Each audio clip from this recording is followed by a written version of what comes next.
What's happening, gang? Mrs. Finds everybody well. Today on the Built for Pressure podcast, joined by a good friend, coach, mentor, legend, Ciara McCullough. And she is a coach from the Holistic High Performance. Would you like to introduce yourself? And the first question, just because it's easier, is who are you, what you do, and why you do it? What a question. Just do everything in the next half an hour, it'll be fun. Who am I, what I do, and why I do it? Let's start with who am I. My name is Ciara McCullough. I am a mental performance coach. But I always start with this whenever anybody asks me who I am, is I'm a friend to myself first. And here we go. Yeah. Here we go. Ladies and gentlemen, get ready for this, yeah? Here we go. Depth. We'll unpack that in a little while, but I'm a friend to myself first. I'm a wife, I'm a parent, I am a coach, and I think without being a friend to my first, I'm none of those things.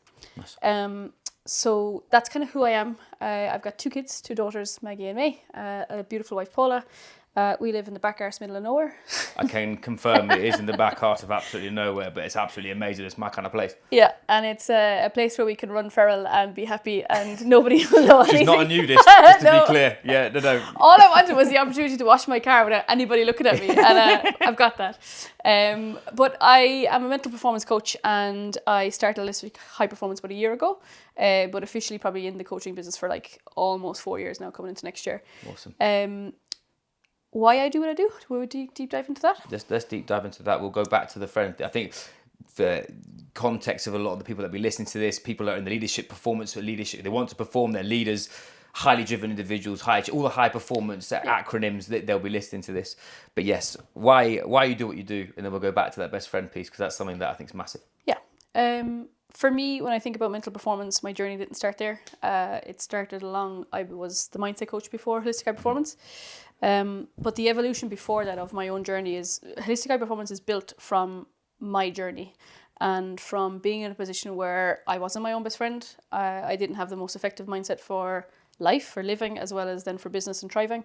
And in all of my journey and my inner work, I discovered that I had a real passion for wanting to share it. So for me, I've always wanted to, I heard the phrase a couple of months back of like healing out loud.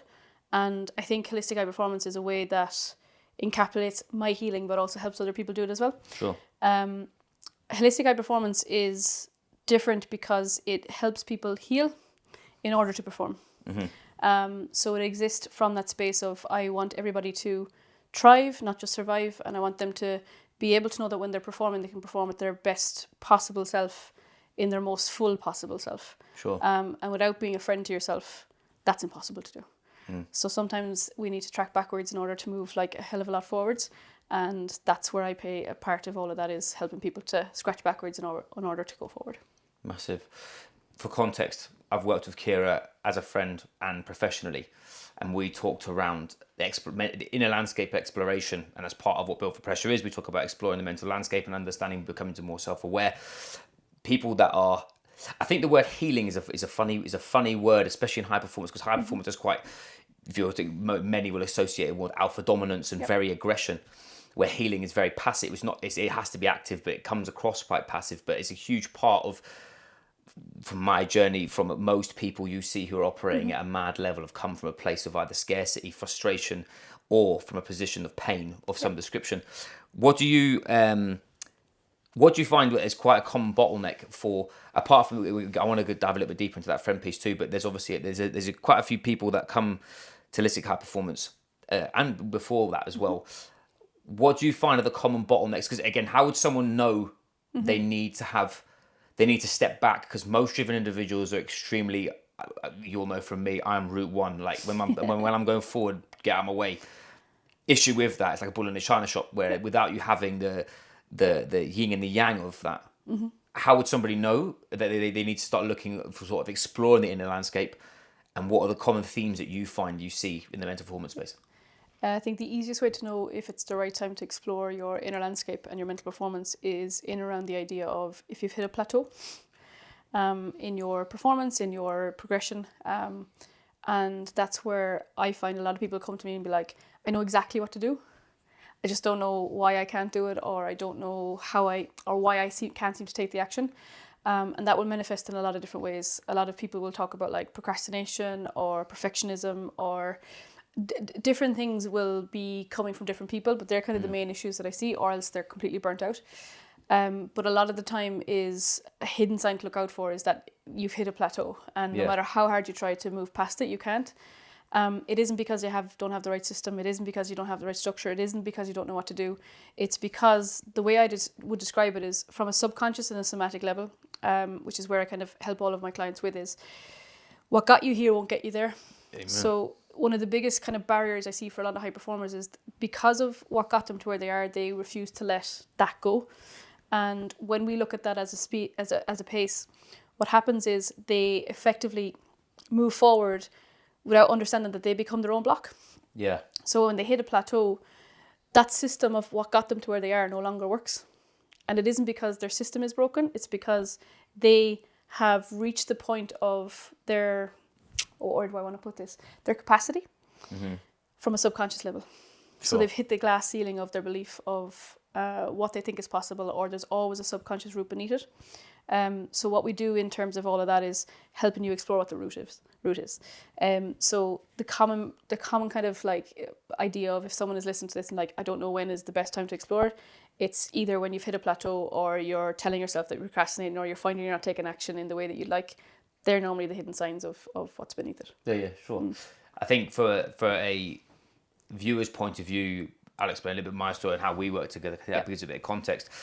I reached a point in my personal strength and conditioning business, Stay Strong Collective, where I had multiple different spheres, and I worked a bit in the performance consulting, so a bit more mindset and leadership. I worked in S&C coaching, nutrition, and I found similarly the plateau for me was spinning my wheels, and it wasn't because I didn't know the skills that I had, or I had imposter syndrome. I felt like I was quite calibrated for that. It was more aligning what I was actually doing and why I was actually doing it. And I think a lot of people in the high performance space, they get through this.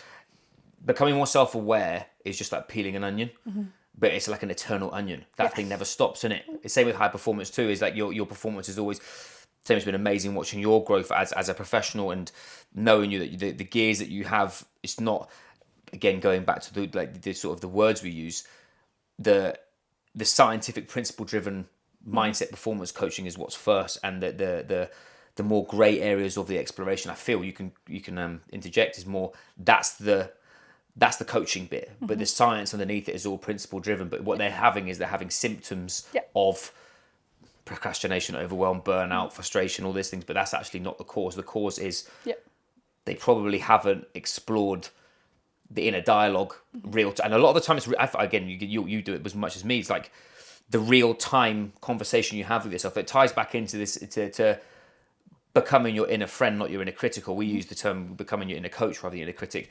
What do you feel is the biggest driver of high achieving or people that are leading from an inner critic standpoint? What will be the, again, I've got some funny ones that I've got that from me being obese and stuff, but I probably shouldn't swear like that.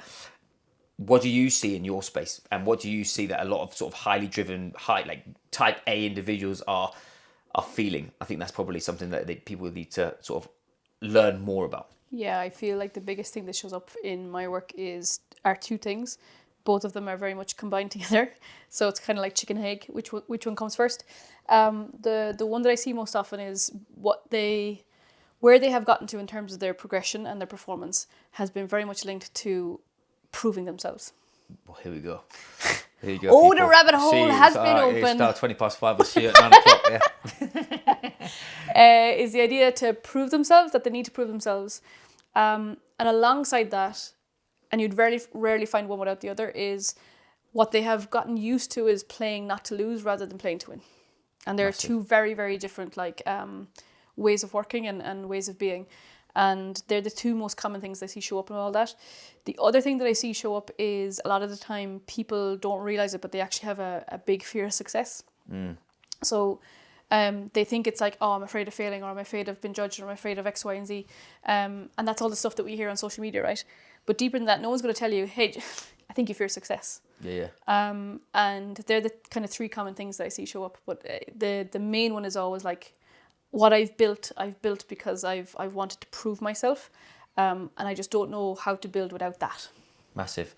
So again, from a personal, it sounds to me it's very much underdog mentality. The issue that I've, again, learning from you and other people is that if you always associate being an underdog, you're always going to be the underdog, even though you get to a position where you're no longer the underdog.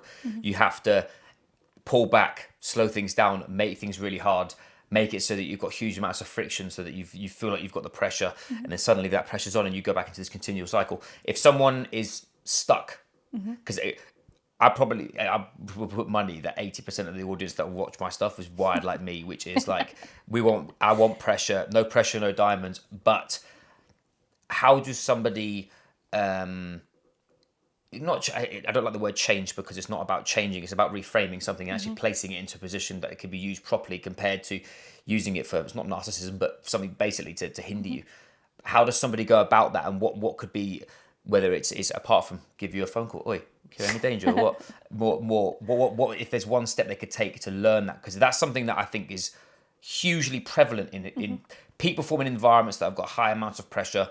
Most people do things out of fear of losing and not getting basically because of the revenue sheets wrong. Yep. 2, personally, what's got them there is fear, determination, and willpower. How does somebody relinquish that and take the next step where we'll go on to about finding balance stuff later, but that's the next step, I'd say. I think the common misconception around that is that you need to let go of that. Oof. And that's the biggest roadblock that I see of people come to me, but who I am without that. So their biggest thing is like that I don't want to open Pandora's box, because if this has got me all the success that I've had so far, and now you're asking me to let go of it, who the fuck do you think you are, and why are you asking me, and why have I paid you all this money? Yeah. So no judgment. 6 months, 12 months packages, yeah. There's always this the barrier to entry of that is, if this is what's got me to where I am, and now you're telling me to let go of that, I'm actually not. What we want to do is look at, if you were to take pen to paper and write down the characteristics and the strengths of what got you to where you are, you'll see a lot of things like, if building to prove yourself was a set of actions, what does that actually look like, right? So you might have tenacity, you might have grit, you might have determination, but then beneath all that, you might have attention to detail, you might have people-pleasing in some way, sense or form. You'll have a lot of different things that will come. And all of those things we don't want to stop and we don't want to let go of. But what we want to do is knowing when to dial them down, to conserve our energy and preserve our energy, and then knowing when to actually utilize them and harness them for the best of their ability. So it's about looking at the role that we use them for. A lot of the time at the start of someone's journey, if they're so used to building to prove, for example, they'll be much soaked in, like, that's just a way of their process for everything, and there's no off switch. Yeah, myself included. And there's no off switch, and they don't know how to be when they're not being that person. Yeah. And there's a multitude of different reasons for that, but that's kind of the main reason behind it. So step 1, don't try and get rid of it or let go of it. Step 2, we need to just explore it. So the questions that you can ask yourself when you put your pen to paper is, if this was a set of actions, what would that actually look like? And how now in the next progression of, if I was to play to win, instead of playing to prove, or instead of playing not to lose, how can I use these characteristics, these strengths, these assets that I have in terms of how I can show up to play to win? And what does that actually look like? And how do I conserve and preserve these parts of me? Because they're the most valuable parts of me. A lot of the people, when they come to me, they're like, these are the worst parts of me. There we go. Yeah, this is I think something that we talked about off air is that positive, that dark and light energy that somebody has, and that the acceptance of what built you is actually the magic's in your story of the reason why you're doing the things that you do, and how do you actually leverage that to build empathy with somebody else, or even using your own emotional intelligence of the mindset. It's a bit different in my space, obviously coming from a strength and conditioning nutrition background, and then leaning more into the mental performance space. The base layer of health has always been the big thing for me, purely on the basis of, you can't think to a healthy body, and if you aren't healthy, there's no way you can have optimal decision making for obvious reasons of increased negative byproducts of that. For you, the feeling that somebody has when they express that, or I hate this bit about myself, or I struggle with, this is the worst thing about me, or all those negative connotations, actually those are actually technically a positive thing. as an oxymoron. Yeah. This is a question that I've been wanting to ask you for ages, and I knew it'd be the right time for this. But again, something I learned from Ciara. This is something that she very much threw a spanner in the works. It was it's a play on what's out there at the moment, which is actually leveraging your ego for a positive thing, and ego is not the enemy. People that be watching this, every single person or listening to this will be thinking, what? We've been told it, which again, it's an oxymoron, but if you wouldn't mind, it'd be wicked if you elaborate on that point more so. I think it draws back into that playing to win, because I think, like you said, if suddenly you said that your ego's a negative thing, like me and you, we're in a nice wicked house with amazing family in the middle of nowhere, so we don't see anybody, which is epic, but we're not in a war zone or somewhere really bad. But us saying we want to grow our business by 250% in whatever, those sort of things, they're playing to win. But that is technically driven by a little piece of you, which is your ego. So I think others take out business, put out leadership, put physical performance. It doesn't matter. There has to be, again, learning from you. That's been massive for me. Wouldn't you mind explaining a bit more? I will, but I'd love to get your take on what is ego to you? Ego. Ego for me is the driving force that I have to be at peace with the impact that I'm giving. So for me, an example, I don't, if I said I want to affect 1,000 leaders in the next 2 years, there's no need for that. My business can run on 50, 100 people, 150 people. That's not the point. I'm driven by impact. 1, from validation. 2, because I'm not helping people. And 3, I think unless you have a mission, and if you're not on a mission and have a value system that's driven by change, what's the effing point? Excuse my French. Yeah. So similarly, it's taken me a long time. There's a lot of the stuff me and you've shared, and again, viewers don't know, but we've known each other for a while. The reason why we connect so much is because we've got highly similar values in relation to, I used to be the person that said I was just a rugby player. And I literally get as far as I could to prove people that I could do it. Then someone asks me in 2024, nearly 2025, who am I? I'm a husband, a son, a dad, a dog dad, an athlete, a leader, all these things. And I believe all those positive traits are driven by my ego in different contexts. And my ego is now no longer just a negative driving force. Again, it's more to do with that yin and yang thing, I suppose. If you break ego down, there's a lot of misconceptions of what ego is, because the second we all think of ego, the first thing that would spring to mind is like arrogant, like arsehole, yeah. Arsehole, don't want to be like that. All of these things that we hear, right, around the idea or the word of ego. When I look at ego, I think of self. And the drivers behind that person, or the driver behind myself. And the question of all of that I always ask myself on a regular basis, which people will be like, what the fuck does she do that for? Take away all my roles. Take away me as a mother. Take away me as a coach. Take away me as a wife. Take away me as all of the roles that we play. Who am I? Let's sit with my ego there. That's who I am. Yeah. So who is that? And what makes up that person? And a lot of the time when we look at ego is when we don't harness a lot of... I'm going to go deep here and say the word traumas. If we don't harness our traumas and harness what we've been through, the ego will be driving, and that's where we will typically be in reactive mode, because it will be looking for the likes of validation, or be looking for the likes of all of these things that get our needs met. And that's what our ego is hungry for, or needs to be met. You're feeding it, right? Yeah.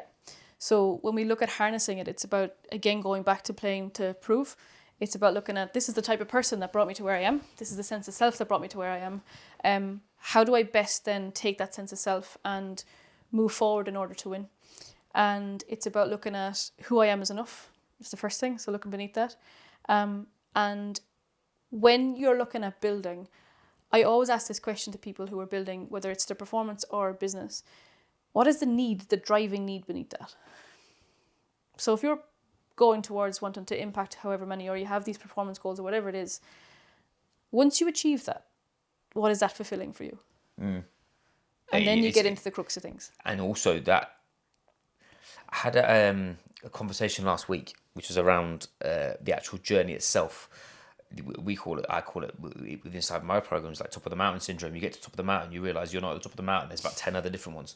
And you get this unfulfilling, unwavered downturn of negative feedback, and you feel suddenly you start going down a negative spiral because you've completed the game. Yeah. But then you realise that there's a whole other game to play. And I think that is like such a... Trauma's a dirty word because people disassociate, they associate, if you close your eyes and said trauma, they associate really bad stuff. Going through hardship, in my opinion, is probably the number one character trait for anybody that's successful, is they've gone through... If you're wanting to grow a business, suck it up, buttercup, it's going to be really hard. You want to go be a professional athlete, you are asking for the top 1% of the jobs in the world at a certain position. If you're going to go in the military, you are going to get shot at. So it is life or death, so you've got to shake hands with it. I think we get to this point where people they associate just trauma with being really injured or being hurt. Well, actually, if you talk, again, you've seen this massively in your space. You ask that question, it'll start big. After half an hour, it'll be when they're a kid, when they were this, it'll be something that it was a flippant comment from their parents, and it's turn them down the road. It's so bad. And similarly, this is where we're talking around, but they're sort of exploring that inner landscape. Is what we're not saying is to get rid of it. What you're doing is shake hands with it, because if you don't do that, you don't find balance. It's impossible to be balanced and have a mentality where you have the opportunity to have a growth mindset and look up rather than look down and that kind of thing. Don't you think? Yeah, I think when you're playing not to lose and you're playing purely from ego and what got you to where you are today, without actually looking back and seeing what's within that, you're always going to be driven and playing in a space that's reactive. Reactive to the traumas and reactive to the things that you've been through. When we think of the word trauma, I think we instantaneously think of opening Pandora's box, and we think of like, oh shit, I don't want to do that, and that's been and done. Like, why would I even want to open it? I've gotten to this level. When we look at ego, right? If I was to give you like a professional athlete, and let's say a runner, and the ego has gotten them to where they are today, the need to prove and the need to build and all these kind of things. If you take that away, you take the runner away, you take the success away. But when we look at that in beneath the surface is, what is the need that's been met by that person? So when they get the awards and they win the races and they get through all these things and maybe they get to Olympic level or whatever it is, and they get to the top of the mountain, the sense of unfulfillment that it can often come from that is because that external thing was a way of meeting an internal need. Yeah. And now that that external thing is gone, or the driving force beneath that is gone, who the Lost. fuck am I? Yeah. Why am I doing the next thing? So if that's the case, let's use that same example. What would be the step for them from a goal acquisition standpoint? Because I think that's the golden nugget there, is the acceptance of this is going to be a thing. Yep. Whatever you're achieving, whatever you're trying to chase. But what is the that one piece of the puzzle that we had this discussion earlier? There isn't the piece of, but you are the piece of the puzzle. But how do you play that piece of the puzzle, so to speak? I think for me, in the work that I've done, and even in my own journey, is that there is a monumental difference when it comes to our performance when we are performing from a space of want rather than need. Nice. If we are consistently building or performing from a place of need, there will always be a monumental amount of pressure that there doesn't need to be. Yeah. Right? And we get used to that pressure. And when that pressure isn't there, we're like, oh, I'm not a performer and I can't achieve and I can't move forward, whatever it is. Building from a place of want, people can often get that mixed up in terms of like, oh, does that mean you're telling me I can do whatever I want? No. Right? No. Breaking it down, it's building from a place of abundance or a place of scarcity, building from a place of trust or building from a place of lack. If you're building from a place of lack, i.e. the need to prove, so I need this external event and I need this external thing to show, me to believe myself more, for me to understand and have more trust in myself, for me to have this. If you can get to a level of success that allowed you to build up piece by piece that trust, what would success look like if you built from that place of trust? So when I say build from a place of want, it's building from that really strong foundation of self-trust, because when you trust in yourself, there is nothing that you cannot do. Amen. There is nothing that you won't try. There is nothing that you won't attempt to go for. But if you're building towards something to get the trust, shaky foundations. And the analogy that I always use is trying to build a house in quicksand. Yeah. You'll build it, but it'll fall down just as quick. It'll fall down, yeah. Right? Similarly with confidence, so many people that I come across are like, I need to be more confident. But what they actually don't have is this courage and self-belief. because you can't get confidence without having courage, because you need exposure to be able to learn that you can do it, to then have the confidence to keep doing it. So it's a self-fulfilling prophecy of self-trust, self-belief, and self-worth, or all go hand in hand to be a driver to start with, rather than that being a byproduct of insert whatever. My true belief, rightly or wrongly, but I'm always right. We're not going to go down that route, we? No. Yeah. Rightly or wrongly, is every single human, think of George at the moment, when he came into this world, he didn't come in with the bullshit stories that we all have. He had great arms though. Yeah, see? But he came in as his full self. Yeah. Kicking and screaming, fully expressive, just as himself. Yeah. Now you're probably thinking, what the fuck am I bringing this up for? Think about kids. So you have George, I have May and Maggie. If I think about May at the moment, she's 2.5. When we go into the playground, which many parents will know, there are two sides to the playground. There's the baby side, which has the smaller slides and the smaller pieces of equipment, and then there's the big slide. My daughter May goes into the playground, and the very first thing that she wants to go on is the biggest possible slide ever. Yes, she does. She doesn't have a story that she can't. She doesn't fear failing. She doesn't not try. She will try every single time that she goes in. So the reason I'm bringing this up is so many people are looking for belief and they're looking for confidence. I think the missing piece of the puzzle is the recognition of that belief and the recognition of that confidence and building from that place. So what do I mean by that? Through our lives, we've all been through experiences, i.e. traumas. We've all been through shit. Based on that shit and based on that trauma, we have told ourselves a set of stories, or we've even been told a set of stories depending on what trauma you've been through. And those stories have become a way of us not recognizing the belief. So it's the stories that are actually blocking our way to a more confident a person who believes in themselves.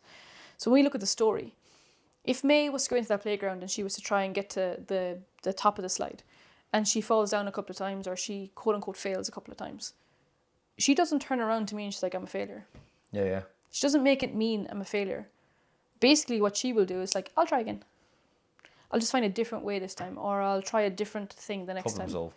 The thing that kid doesn't do, which all kids don't do, right, is they don't tell themselves a story. No.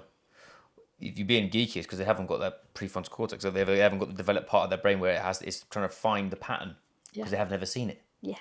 So again, let's go a little bit deep, because I think this brings me on. You launched a product for parenting, which again we were talking about when you were about to do it, and then suddenly it went massive because everyone was like, "What the fuck do I do with this thing?" Parents out there who most people's traumas are stemmed from childhood. Anyway, but most kids, again, you can correct me if you, but most kids' behaviours are developed between the ages of 0 and 7. In that same context, what should a parent be like? Again, it sounds quite self-explanatory, but I think some people might get a bit confused about this. What should parents be looking to do in that situation? Because like you mentioned, Maggie climbs to the top, she falls down, and she's trying to find her own way. Yeah. Or you've got two types of parents. Parents like me, I'm like, shut up and get on with it, kick them up there, have another go. Or the overprotective parent, which is grabbing, monocoddling, and what's the line that you think that people should be taking, not just from like an emotive standpoint, but obviously we can talk with the principle standpoint of what that's actually doing to that kid, because I think it's a little bit it's off piece, but it's not, because most people that be listening to this are parents, and it's something that is not, the science behind it is so nuanced, you have to go look for it, where I don't think it's very common knowledge.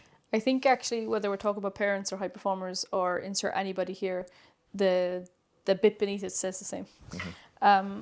The thing that I always work with clients on, so if we take that and bring it back to parenting, but also bring it forward to high performance as well, is the thing that I work with most people on is around the stories that they're telling themselves of why they can't, or why they shouldn't, or why they're not capable, or all of the things that might block them. So my job as a mental performance coach is to help them find those stories, find the barriers, and then obviously find a way to heal them, right? There's a couple of things at play for kids. The first thing is, between the ages of 0 and 7, they are operating from two different lenses. The first lens is they're in a developmental state called egocentrism, which means that they personalize everything. So a kid walks into the kitchen, mother is upset, it must be my fault. Okay? So that's something that we need to understand about kids. So between the ages of 0 and 7, they personalize everything. So whatever you're feeling, whatever you're speaking, they will make it personal to themselves and they will blame themselves. Okay? The other thing that we need to understand is, in the first 7 years of their life, they're in what's called theta. So their brain, like the way their brain is wired is theta, and it's like a sponge. So if you combine both of those together, That's where most of our bullshit stories come from. Yeah. Right? And this isn't the blame your parents, it's all fucking their fault. It's not, right? It's not meaningful.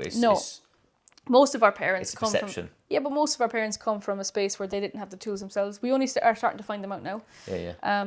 But we were the mechanisms in the middle of it. The trial and error part. Yeah. To get to where we are now. Not Magaluf, oops, but yeah.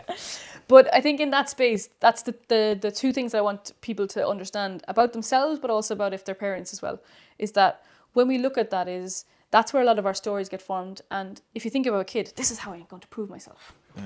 Right? That's where all that could stem from.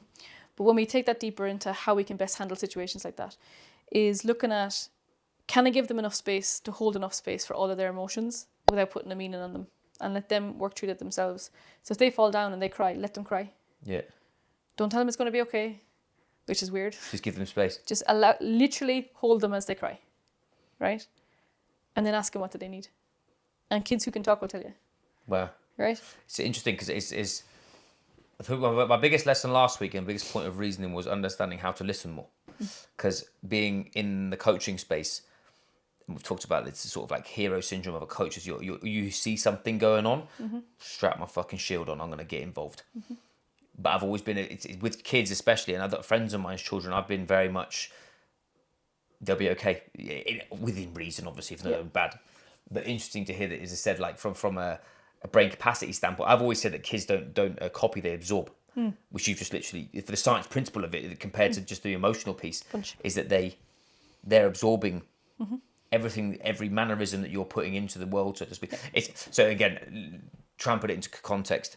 You've got some parents on the end of this now that are absolutely shitting themselves, going, I've absolutely destroyed my child, and what am I going to do? What's an actionable takeaway for that? Because I think that's something that was... I am very aware of, is when George is up at 3 a.m. and the little man's booting off and he's had boob and he's had everything that he wants and I've got to get up and I've got work in the afternoon. I'm not going to lie. Yeah, that you just... I said to you coming out of the car today, right? I was solo parenting over the weekend. Yeah. And at one particular point, it was 3 o'clock in the morning. I had Maggie in beside me, 6 months old. She was in the crib in the bed beside me. May was in her own room. May kicked off crying, realised that I wasn't like in the room with her. My first instinct, 3 o'clock in the morning, was very fucking tired. Came in, picked her up and brought her into the double bed so that we'd all be together so it would make it easier. May didn't want that. No. I didn't ask her. I just picked her up out of her bed. Straight in, because I was trying to minimise the impact of like, shit, if the two of them wake up. If it starts going to siren. And it did, right? Yeah. So for this period of time, there was 2 kids, both crying, both screaming, and I just sat there for a second going, fuck, how do I diffuse this? Acknowledgement is key. I turned around to me when Maggie was crying like on my arms here, and I was like, I pulled you out of bed and I'm really sorry for that. That's not what you wanted, is it? And she, no. Right? And I said, it's really actually hard, isn't it? Because I usually sleep in your room with you, or, you know, you normally have me, and I've been sharing today. That's been hard too. Yeah. Meeting kids at their level and acknowledging how they're feeling. I know as 6 or 8 month old for George, like it's different. It's different, yeah. Because you can't talk back. I can't speak back yet. No kid cries for no reason. No. And a lot of the time where we as parents will often go, come on, it's okay. It'll all be okay. It'll all be fine. We're not actually listening to them. No.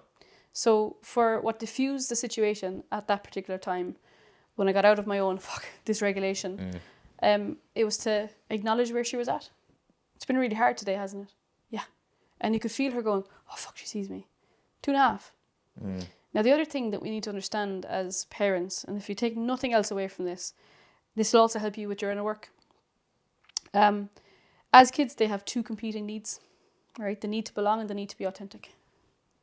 Nice. Get a pen. Here we go. This sounds, you're gone. So kids have 2 competing needs. The need to belong and the need to be authentic.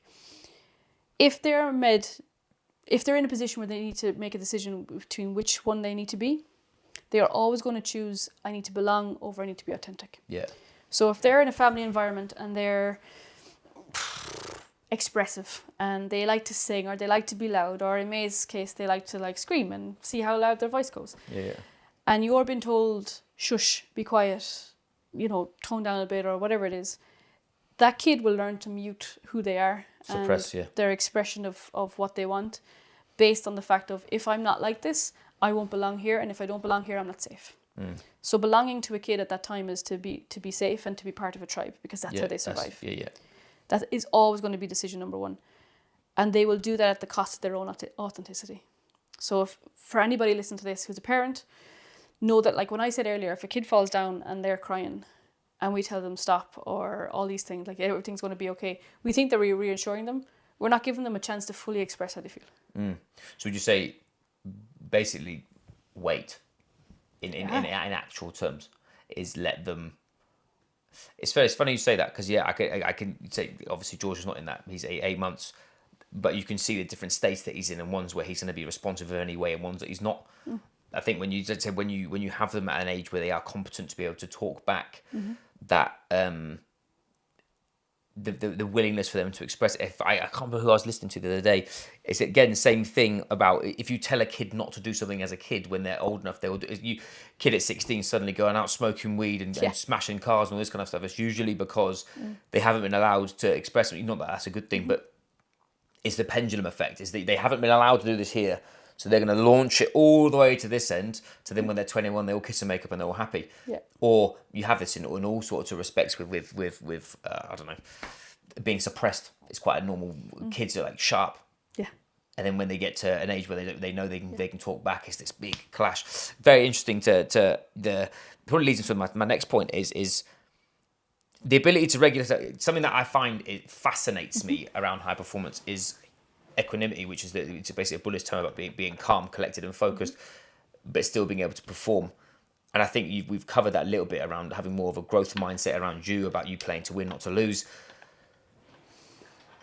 How could you, again, talking about a type A individual, when you're trying to self-regulate, we talk about stress management, it's massively around it. There's obviously the physical side of things. So we're doing some breath work tomorrow. We haven't mentioned that we're on the Holistic High Performance Retreat tomorrow, 2-day event. I'm talking about my story and about basically doing a mini version of this, so you guys get the big version of this. We talk about the physical, which is obviously whether it's breath work, whether it's meditation, journaling, taking some time in nature, those sort of needs met. For you, how do you coach somebody to regulate themselves real time and check in? Because I think that's something that we talked around as having that inner dialogue, and not many people. Again, you can elaborate or correct me. Not many people have the ability to regulate that inner dialogue, and whether it's speaking the truth or it's playing a game. And then after that, how they react or how they respond. That's what I find is a huge game changer. But I'd like to learn more about how you get somebody to that place of, we call it dominating your performance. Like you, no matter what it is, if you're calm when you're thinking, you're an asset. If you're not calm when you're thinking, you're detriment to whatever team or position you're in. Yeah. Probably one of the hardest tasks ever. Exactly. Yeah. The reason being for it is, I go back to what we said initially at the start: what got you here won't get you there. And if all the pattern and the behavior patterns has been, I've just brute forced it and I've worked really fucking hard, and because of that I'm where I am, and you're telling me to take some time off, I see off as the biggest killer of my momentum, or I see off as all of these things. Type A individuals, or just high performance in general, they don't feel comfortable in rest. No, I can concur with that. Because their mindset or belief around rest is that you're stopping. Backwards. Yeah. Because if we look at a lot of the hustle like hustle culture, yeah. Yeah, and all the mantras that they push is like, if you're not moving forward, you're going backwards. If you're not growing, you're dying. If you're not sacrificing, what are you fucking doing? You're not going to be a success. You need to bleed in order to succeed. All we hear is all of this terminology, and all that gets fed into, like, when we sit down to just be right where your feet are. All of that comes up. I'm not a success. I'm not this. I'm not that, because this isn't what high performers do. None of them tell you the full context of what it means to actually be a high performer. No. And I always revert back to when I'm talking to business owners, like my main niche is business owners.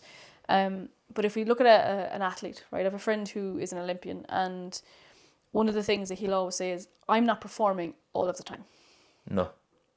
When I'm not performing, I am literally resting and minding the vehicle, i.e. his body, his legs, he's a runner, to the best of my ability. Because if I don't do that, my performance takes a shot. So a lot of the time, the strategy that a lot of high performers have is the one that got them to where they are is just do more.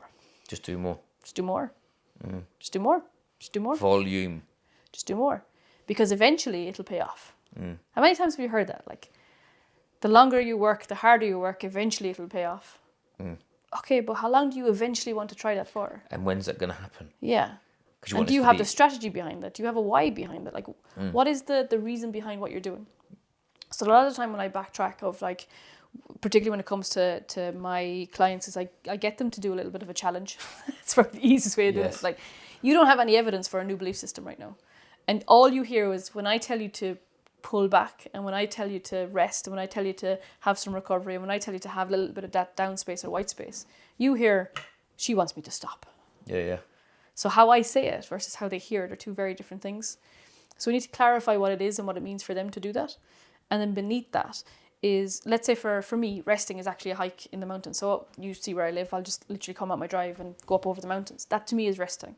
Other times I'll go to the sauna and I'll have a swim, or other times I'll actually just sit in this chair and do a bit of journaling. It'll look different every time. But if I don't give enough space for that in my diary, and I'm always pushing, I lose sight of what I'm pushing for. Yeah. And I'm just pushing for the sake of pushing.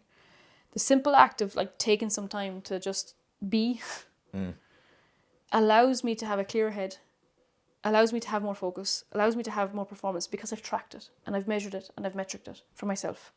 So what I tend to do is, like, if we look at what most people are like searching for, it's high performance in business or in like sporting professionals. Track it. If you don't measure it, you can't manage it. Yeah. If you don't know what it looks like now and how what you're doing now is affecting your performance sustainably for the long term, how do you know that's not working? 100%. Right? So we had a client come on one of our Maverick calls, and he'd been to an event where he did a lifting competition. And in the weeks prior to him doing the lifting competition, he was injured. And he, in his own words, I took my foot off the gas. I took my foot off the gas, and because of me taking my foot off the gas, I failed because I didn't reach my target. I think he fell short of like his target of 1,000 pounds over the court. I don't know how to fuck him up. Yeah. So he fell short just marginally. And every single one of the team members, I'll never forget on the call, was like, but how do you know that you taking the foot off the gas wasn't the thing that allowed you to get you where you were? And if you had brute forced it and trained through the injury, you might have actually only achieved this. Yeah. How do you know that? Well, I don't. Yeah, because it's a story that you're telling yourself of like, I took my foot off the gas, I rested, and therefore... It's also giving you a bit of a get out, because of if you don't have a reason for it, sometimes you just what will be. Yeah. Rach gave that to me. That's my wife saying. She said that to me years ago. And sometimes, especially in the moments that matter, we use the term in Built for Pressure. We'd rather be a lion than a cow. Not a motivation thing, but if a cow is just masticating all day, eating everything, that more, and you just still get slower and slower, where the lion will hunt, eat, sleep. Yeah. And high performance to me is that opportunity for you to sharpen the blade. But those sort of people there it plays to their identity of that underdog, but I still survived and I still got there. But it also plays to the point of it's giving me a get out, rather than how many people do we know? We heard stories that they've gone through huge amounts of physical trauma, injuries and whatever, and they suddenly performed amazing. Yeah. Charles Oliveira on the weekend, UFC fighter, he blew 2 ligaments in his knee, won 5 rounds. So it's possible. But exactly what you're saying is it's that. Do you see yourself actually? Do you know what? Fair play to me. Fucking hell, I got injured and I still nearly hit 1,000 pounds. Or are you like, I'm gonna kick the crap out? Which again, that's coming from a place of a lot of work from me, because I'm that person. I'm like, I think it's drilled a lot in team sports, because team sports are way more about an opinion. Yeah. In relation to rugby, for example, so on a program, I'm 6 foot, but I'm 5 foot 10 and 3/4, and I was 105 kegs, but I'm not. I was 96. My tackle count was massive. My work rate was massive. My passion, energy, leadership, all that was massive. But if I wasn't tall enough for a lineup, Will was off. Identity, I'm not good enough to play. I'm a shit rugby player. I'm not very good. Well, actually, it's not. It's physically, I'm a sausage. Unlucky. You see, I think exactly that. It's a dip. But once you see it, you can then you can then. Yep. I think exactly what you're saying about from a regulatory standpoint, you have an opportunity for it's that upward spiral effect of, I don't know what's going on. Right. Search. But like, even if you look at that, most people will come into a high performance space in whatever area it is without defining what it actually means for them. I think that's one of the biggest things that I work with people when they come to first is like, what does high performance mean to you? Again, personally, I used to, my whole identity was play professional rugby. Yeah. I played it and I was so unfulfilled. Because my personal story was I wanted to play X amount of games for X amount of teams and do this and this. I did never put it out into the world. I never said that was... Because then, when I get that, then I'll believe... Exactly. Yeah. So everything I've got in my business locker and my athletic locker now is metric driven. Yeah. Because then metrics don't lie. It's like blood work doesn't lie, or blood pressure won't lie, or your HRV won't lie, or your sleep mechanics. Or this is the thing about, like you said, when you look at the high performance spaces of many people now, especially, again, getting you involved and being part of your crew is because I massively respect that actually you're not just sitting on a sofa and cry and talk about your fucking feelings. It's actually, this is principle driven, biological and neurological happenings, real time. Yeah. That's the key to the high performance piece. But I just think so many people get lost in this story, the murky water of the feelings bit, where actually what you're not saying, that you're saying... We're very all or nothing. We can be very all or nothing when we're in the high performance spaces. I'm either performing or I'm not. I'm either moving forward or I'm not. There's nothing in between. When I was creating Holistic High Performance, I was, do I want to say warned off the name? Yeah. To take out the word holistic. Sure. And I basically was like, absolutely not. No. And the reason I said absolutely not, I didn't say it at the time, but like the more that I see what Holistic High Performance has become is, the word holistic to me means whole human. So if we have, for example, let's say a professional rugby player, and that professional rugby player is high performance driven. They're high performance driven in one area, rugby only, at the cost of the whole human, the rest of the human, and whatever is important to that human too. When I think of holistic, I think of the whole human, but I also think of the multidimensional successes in the other areas of that. So I would have a client, let's say, will come to me and it's like, I'm not performing to the best of my ability and I'm sucking over here in business or performance or whatever it is. I'm like, okay, what's happening to the human just for a sec? Well, I'm worried about my finances. My girlfriend broke up with me. Fucking kids aren't sleeping. All these things. I'm like, okay, so we can talk about this, but the root of it is a lot of this. It's cause and symptom, right? Right? So I can give you all of the things that you want to help with the productivity hacks or all this kind of shit that we get thrown with these days. Let's go back to the root of that. And that's bringing the human into, in my opinion, high performance. Massive. Because without that, we're missing the number one thing that drives the performance in the beginning, which is the human. Yeah, and it's the actual, not physically bare naked, because that'd be weird, but the naked human, it's not the one where, it's not the one with the mask on. And it's something that, again, I'm sure this is a whole nother podcast, is talking about putting a facade on and all that kind of weird. I'm going to talk about it tomorrow, is like the amount of masks you have to wear on a daily basis. And which the issue is again, social media is one of them, because actually there's people that consume and there's people that create. Most people that consume are looking for escapism of their own flaws, and they're trying to find somebody else who's got a better life. And then people that are creating are so hyper focused on the delivery of why they're using a marketing platform. But I also find that's extremely small minutiae of people. Again, and that's not before anyone says that I don't scroll. Like I do. We're not. I'm a fucking human, yeah. Because then it just to switch off. I don't play computer games or whatever. That 5 minutes to myself. I think so many. Again, reverting back to the holistic high performance piece. I think from being in it and being around you, and also knowing what your values are, obviously a massive one of yours, which I think would be wicked for you to go over, is the word integrity. You use that again. It's either the most beautiful word out there, or it's absolutely overused. fucking minging, and it is just thrown around like a dirty laundry. And I'd love to, because I think, an example, people just say, "Oh, be authentic," but their version of be authentic is still conforming to people's norms. It's not being authentic to them. Integrity is so situational, and it's not like you eat, sleep, breathe. Your business is one of the pillars of your business. I'd love you to explore that a little bit, just for the viewers, and not just from it's obviously the you piece, but also if planting some seeds. I think that's the whole point of this, especially for the mental performance piece, is going over things in that level of detail can become quite alienating. Whereas if it's like the seed piece is like, are you having integrity? And they did before this podcast, and now they're going to go off and go, fucking hell, I'm absolutely, yeah. I think that's probably what I want to get from it. Yeah. I realise we've gotten, I don't know how long are we into this podcast at the moment, but anyway, I'm going to tell you very briefly about my story, because it ties to integrity. Massive. I'm very value driven, so value and impact over everything else. So if I know I'm living in alignment with my values and I'm creating impact, I have full trust and full belief that the money and the financial gain will follow. And the success, as we commonly know it. When I think about values is I've lived a life where I didn't have them, or at least didn't live by them. The reason I became a coach and the reason Holistic High Performance exists is because of my own story. Between the ages of 19 and 22, I had 3 attempts to end my life and went through a space where I believed I was not good enough. Then by believing that so much, I believed I was worthless. By believing that, I believed that I was better off not here.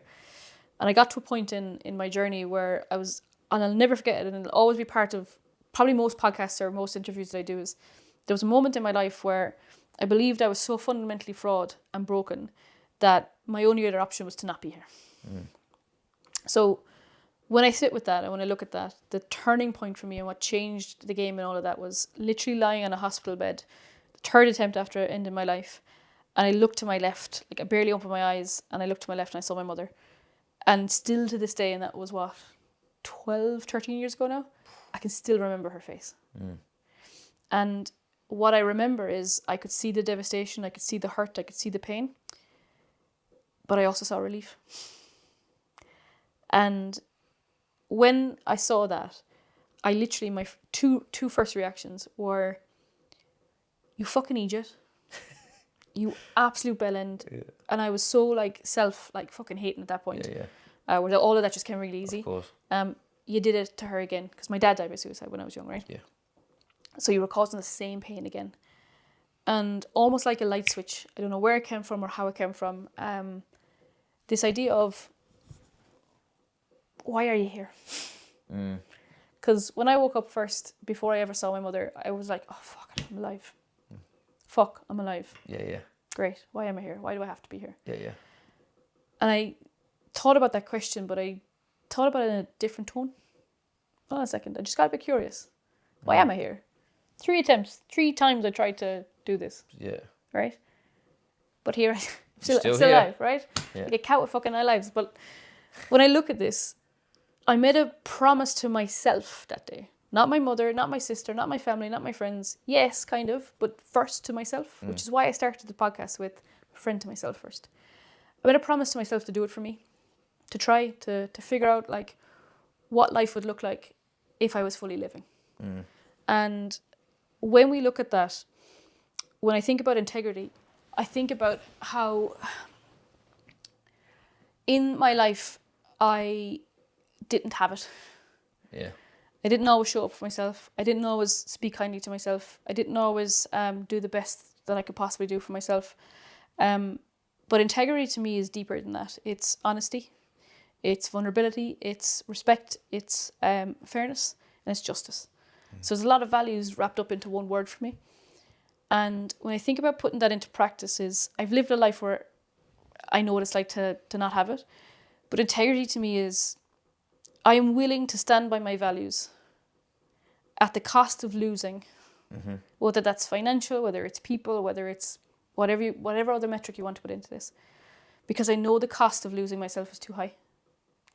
And for me, that's what the word integrity means to me. If I'm in a situation or an environment where I feel like they're not being honest with me, I'm gone. Oh.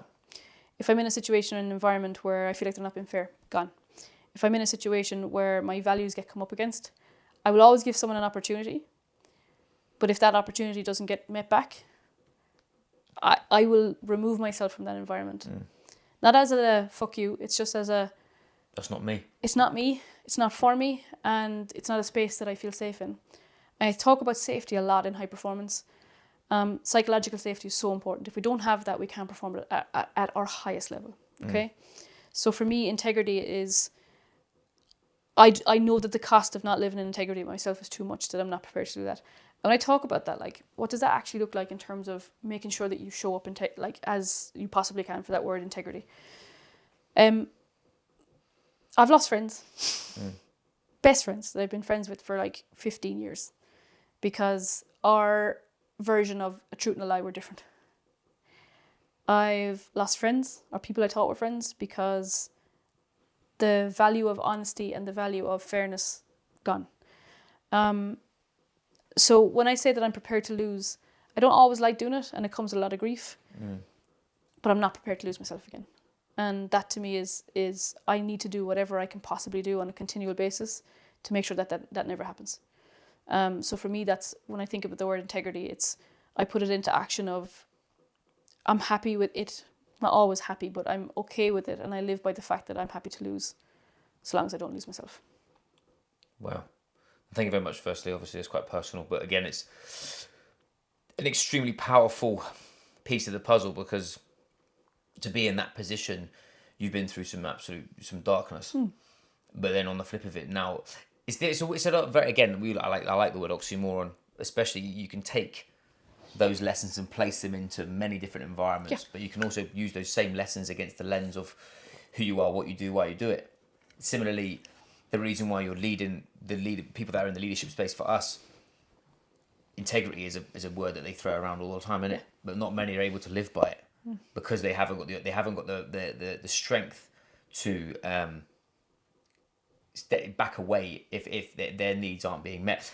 We were talking before, one of my clients for the first time told basically the boardroom to F off, but not because one of his values is his team, and he refused, and that suddenly blew up for him because they saw that he had courage.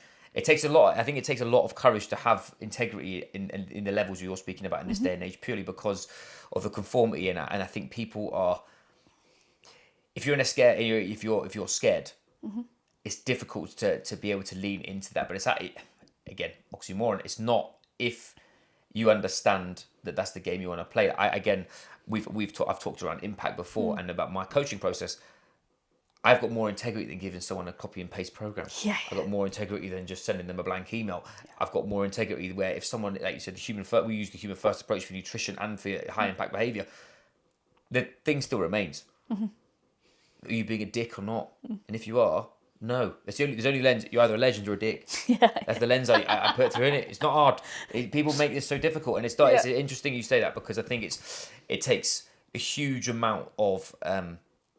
Again, we kind of. It's nice. We're going in full circle. And a lot of trust with yourself, because you're not telling everybody that it's easy. But if you scratch back from that, right? We talked about building something in order to prove ourselves. Why do we build something in order to prove ourselves? We're missing the lack of trust.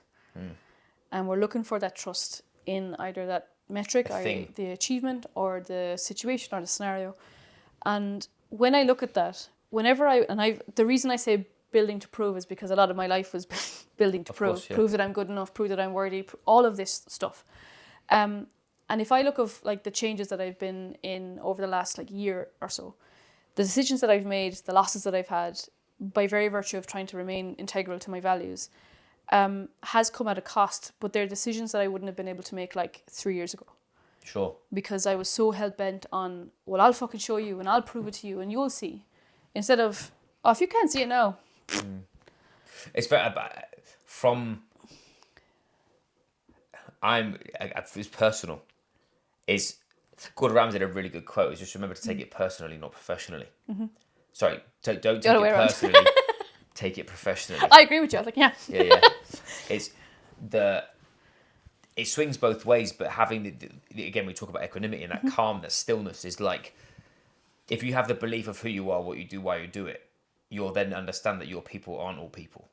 You'll understand your people are a certain type of person. I always talk around working with the 1%, because I do want to work with the 1%. I want to work with people that are open, they're honest, and they are loyal to themselves and those around them. But I also want people that want to get after it, want to dominate, want to push all areas of their life, but also want to just be a savage, but not because they want to do it against anybody else. They're trying to bring people along with the journey.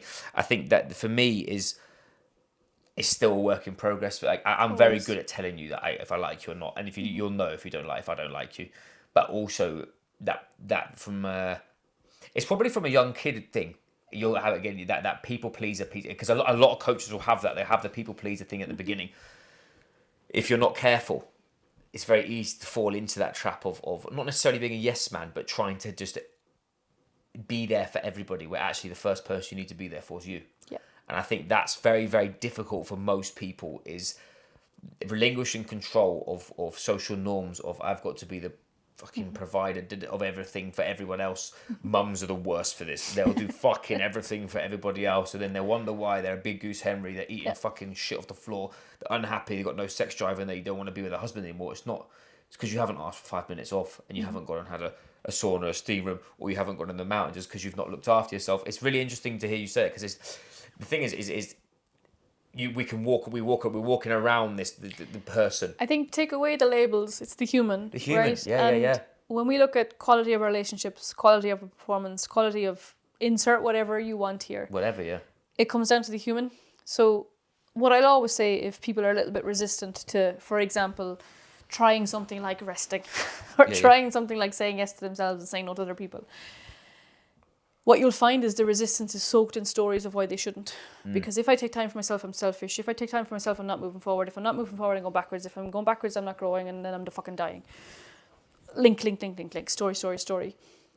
And my challenge to them always is, if how you've operated has got you to this level of success, imagine the fucking kind of beast and animal that you would be if you could operate from a place of this plus energy. Yeah.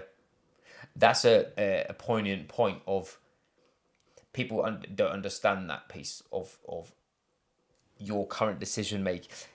Stress physiology is a huge wormhole. We won't go too deep into it because we'll be here for fucking hours. But more to the point of, I'm in. Yeah. Put me in, coach. Let's go. But from a bioenergetic and emotionally energetic place, that's something that we always say you can just feel it off that person. That because what usually is they've got all the traits that we've said before about calm, collected, focused, living to their best intentions, doing the things for them, being a little bit selfish, but it's not being selfish. They're looking after themselves before others. How would, again, I mentioned before, I was believing around the human first, but more from a health perspective. Is there something within your practice that you feel that you see across high achieving individuals about how to get somebody's energy back? Or we use energy cultivation is a term that we use. How do you get somebody to reload apart from just resting? Is that the best practice, or is there a different practice that you use? I always go a layer deeper if I can. Always. Good. No. I'll put the fishing line in there. Yeah, no surface level. Tickle it and you can get onto it. Yeah, wicked. For me,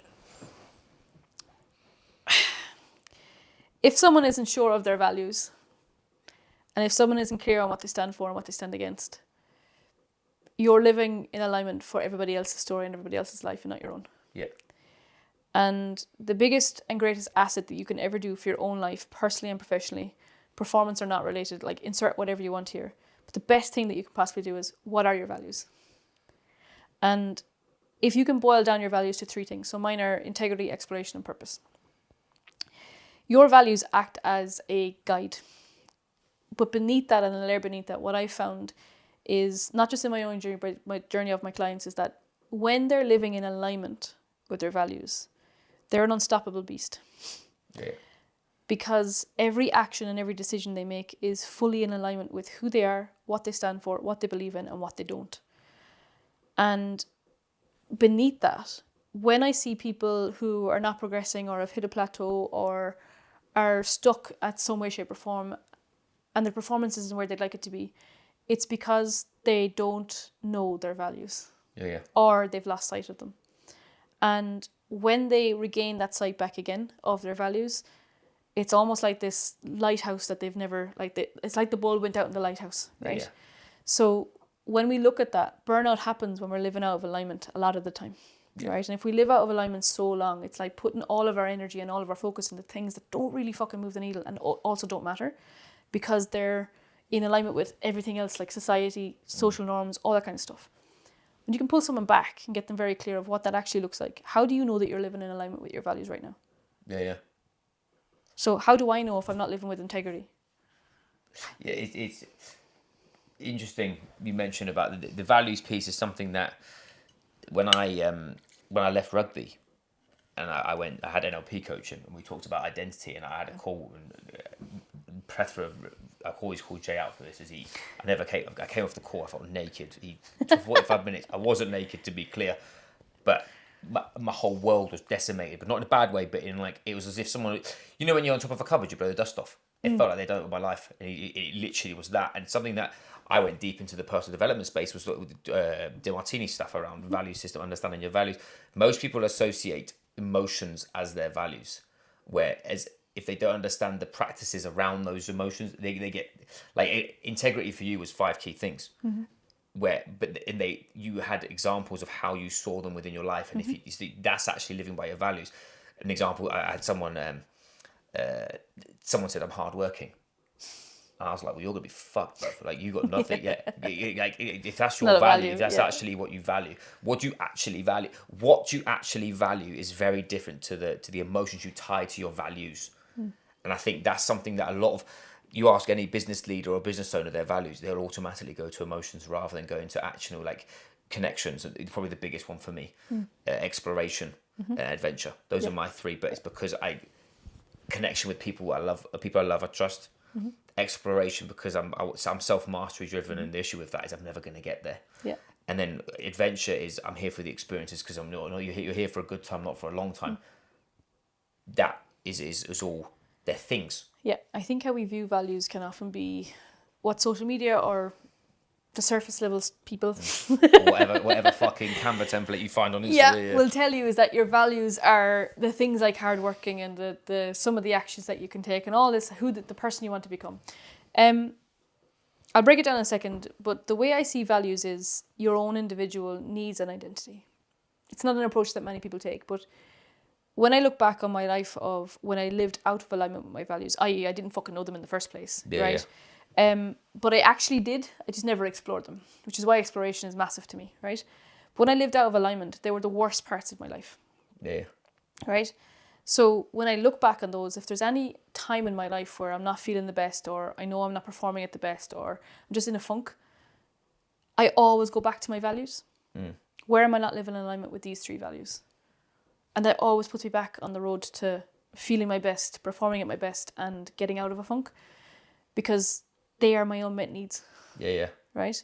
So when you look at hard working, that's not a fucking need. No. When you think about integrity, that's a need. Right?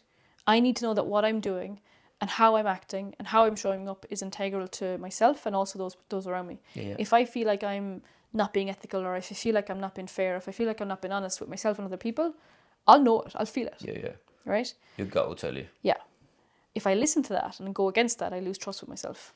If I listen to that and go with that, I build trust with myself, and I'm the most confident version you'll ever see. Right?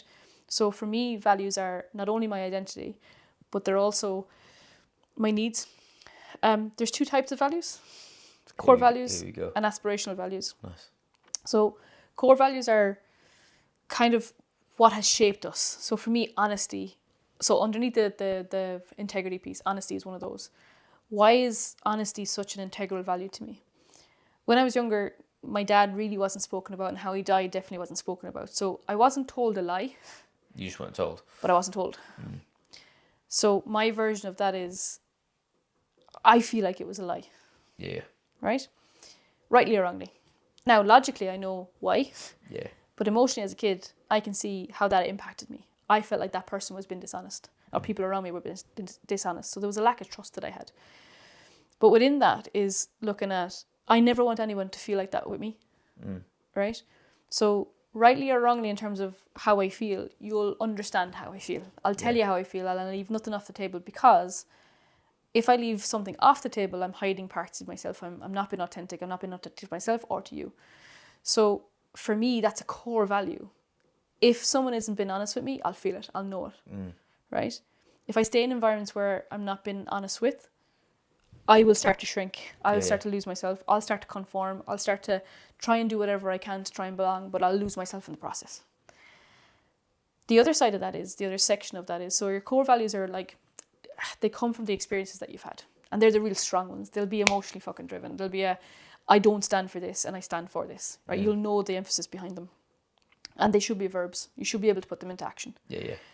Aspirational values, on the other hand, are where you are right now versus who you want to be and where you want to go and who you want to become. Aspirational values are the things that you feel like are the things that are missing. Right? The things that you want to build more of. So, for example, Integrity could also mean an aspirational value as a spin-off of that could be determination, or it could be discipline, right? So I feel like right now, for me to be integral with myself, I'm missing discipline. Yeah. So the aspirational values almost fill the gap and Sure. allow us to become more of who we are. Nice. So they say values, your values fill your voids. Yeah. Is something that is 100%, similar yeah. to that, isn't it? A lot of the time when people think of values, they think of what we give to other people. I can only give to other people when I've given to You've myself. got it, yeah. People only get the best of me when I've given the best to myself. So when I think of values, is the exercise they do a lot of time with my clients is once they understand their values, like, okay, out of 10 men absolutely fucking living in full alignment with my values versus 0 being like not at all. In association to other people, how are you living in alignment on your scoreboard? Most people will give me like numbers between 8 and 10 for other people. Yeah. And then I completely head fuck them. I'm like, okay, we're going to do the same exercise for yourself. Yeah, and yeah. most answers, the first time they'll do it is anywhere between 0 and 3. Yeah. Okay, now can you see where the misalignment is in your life? Now can you see where your burnout is coming from? Now can you see where you're feeling a particular way? Fuck yeah. Well, most people can. It's easier to live in a place of small suffering than it is for you to stop and stare those demons in the face, because it's easier. People associate doing with progress, where, as using that particular example, is definitely something that you see in all high achieving spaces. There is, I reckon, 5% of people that could literally put the hand on their heart and say, I'm living in alignment with what I believe in. Oxymoron is different, especially if you're by yourself. So you've got, this is your car. You drive it how you effing want. Yeah. Some people listen to this are in multinational companies where they've got so many different spheres to be whoever they need to be supposed to be rather than themselves. I think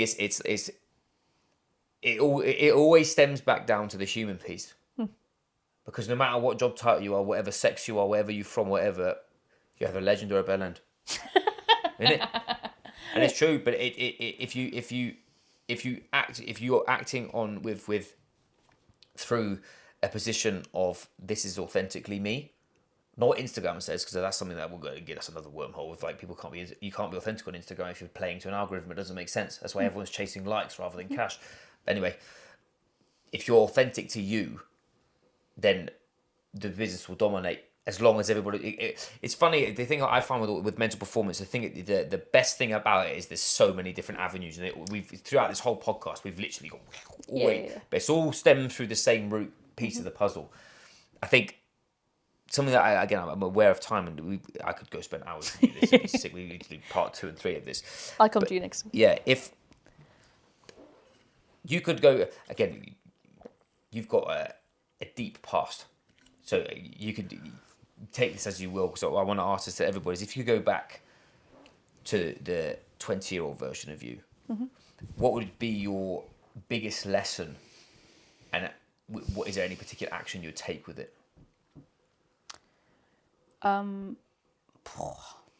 Deep, because you've got a solid past. The biggest thing that I would say is you're not wrong. Yeah. Is the lesson. You're not wrong in how you feel. You're not wrong in how you think, and you're not wrong in what you need. And the reason I say that is, you could equally be like, yeah, but you were telling yourself that you were useless. I don't mean that. I denied how I felt for so long because emotions were things that were never spoken about. And one thing at the moment which is a slight tangent to your answer, but one thing that grinds my gears at the moment is this idea of fuck your feelings, follow the plan. Yeah. I fucked my feelings and followed the plan for a long time till I nearly fucking died. Yeah. And I tried to ignore those feelings. I tried to bottle them down. I tried to push them away. And they were the greatest teacher I ever had. So I wasn't wrong. And I should have listened to them. If I had my time again, and I never really want to look back and be like, I changed your past. No. Because it made me who I am. But we're talking philosophically. Yeah. If you could whisper in their ear, what's that film where they go back in time and give it the old, what would you tell them? Who you are is enough, and what you feel intuitively, you're right. Like, you're not wrong. Yeah. Listen to it. Let that guide you, because it's your superpower. I'm a self-professed little bit of a witch, so We're not just in a dark room. After this goes off, you'll never see me again. Sam's effing off now. He's not even behind the camera, isn't it? For sure. No, thank you very much, darling. I massively appreciate your time. I'm looking forward to, one, having me at your house. Two, coming to your event tomorrow. It's going to be banging. If people want to learn more about what you do, hit you up, say hello.